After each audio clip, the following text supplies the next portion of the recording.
যে নৃশংসভাবে আমার সন্তানকে হত্যা করেছে। বাবা ছাড়া কেউ ছিল না। সামনে থেকে খুব ঠান্ডা মাথায় তাকে এইভাবে বুকে গুলিবিদ্ধ করে আমার সন্তান মেহেদী হাসানকে যখন গুলি করে পুলিশ, যখন ফোন বন্ধ তখন আমি দৌড়ে যাই। যাইতে নিয়ে রায়গঞ্জ থানা পার হতে না হতে আমি শুনে যাও বাবাকে মেরে ফেলা হয়েছে। নুন ভাত খেয়ে আমার সাথে তোমরা থাকবা। আমি না সবসময় জানতাম, মনে আমার ডাকতো যে এই ছেলেটা রাস্তাঘাটেই মরবে। আমি তোমাদেরকে দেখবো, আল্লাহর রহমতে তোমরা বাড়ি চলে যাও। আমি বাড়িতে যাই, বাড়িতে আমার তখন কোনো ঘর ছিল না। 3-4টা ওই পাবলিক ব্যাংক থেকে টাকা উত্তোলন করে একটা ঘর উঠিয়ে দেয়। সেখানে আমার 3 লক্ষ টাকা এখনো আমি ঋণী। সেখানে আমাদেরকে পাঠাই দেয়, বাবা তোমার আসতে হবে না। সকল সময় সে চিকিৎসা করায়, সকল সময় সে আমাদেরকে ভরণ পোষণ করে।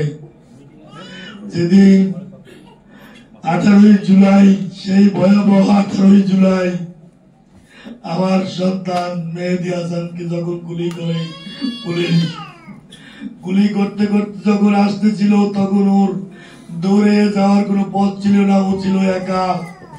তখন ও বলেছিল, পুলিশ ভাই, একটা কার্ড দেখাইয়া চলে বলেছিল, পুলিশ ভাই আমি সাংবাদিক, আমি সাংবাদিক, আমি সাংবাদিক। তারপরও নির্মম ভাবে তারে গুলি করে হত্যা করে আমার সন্তানকে তারা রেহাই দেয় নাই। তার কারণ তার মোবাইলে ভিডিও ফুটেজ ছিল, অনেক নির্মম ভিডিও ফুটেজ ছিল। সেই কারণেই ওরে বাঁচতে দেয় নাই। ওই ভিডিও ফুটেজ গুলো যদি প্রচার হইতো তাহলে এই আওয়ামী লীগ সরকারের, এই স্বৈরাচার সরকারের অনেক পতন হয়ে যেত তখনই। এই জন্য তাকে নির্মম ভাবে গুলি করে হত্যা করে। আমি রায়গঞ্জ উপজেলা নিমগাছিতে বাড়ি। নিমগাছিতে একটা মানে মিছিল বের হয়, তো আমি ওইখানে যে মিছিলে একটা পুলিশ নিচ্ছিলাম। এর মধ্যে আমার বাবা কাউকে না বলে চলে গেছে, প্রেস ক্লাবে চলে গেছে। আধা ঘন্টা কি 1 ঘন্টা পর আমাকে বলতেছে যে আমি প্রেস ক্লাবের মধ্যে আছি, তোমরা কেউ বের হও না, প্রেস ক্লাবের সামনে খুব ধাওয়া হচ্ছে। আমি বললাম তুমি প্রেস ক্লাবে কখন গেছো? আমার তো কিছু বললে না, আমি আসি তোমাকে নিয়ে আসি। তো তখন উনি বলতেছে যে এখানে কেউ কাউকে চিনতেছে না, আমি ভালো আছি, তোমার আসতে হবে না। যাই হোক, এরপরে আমি আবার 10 মিনিট পর তাকে ফোন দিই যে বাবা কি হলো, আমি আসবো, তোমাকে নিয়ে আসি আমি। তারপরে তিনি বলতেছেন না তোমার আসতে হবে। 10 মিনিট পর আবার ফোন দিই, ফোন বন্ধ। প্রেস ক্লাবের আরো কিছু সদস্য ছিল, তাদেরও আমি ফোন দিই, সবারই ফোন বন্ধ। তো যখন ফোন বন্ধ তখন আমি দৌড়ে যাই। যাইতে নিয়ে রায়গঞ্জ থানা পার হতে না হতে আমি শুনে যাও বাবাকে মেরে ফেলা হয়েছে, কে বা কাহারা তাকে মেরে ফেলছে।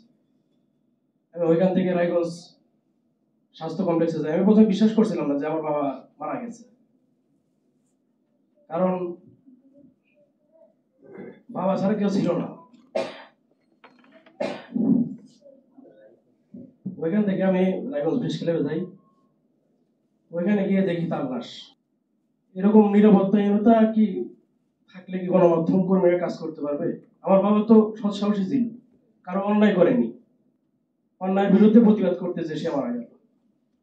যাই হোক, আমি চাই না যে আমার মতো কেউ পিতৃহা হোক, আমার মতো কেউ এতিম হোক। গণমাধ্যম কর্মী যেন নিরাপত্তা ভাবে কাজ করতে পারে, এটাই আমার আশা। তথ্য নেওয়ার জন্য চেষ্টা করেছি বিএনএস উত্তরে এসে। সেখান থেকে আমি জানতে পারলাম সে তখন তার দায়িত্ব কাজে সে নিয়োজিত ছিল।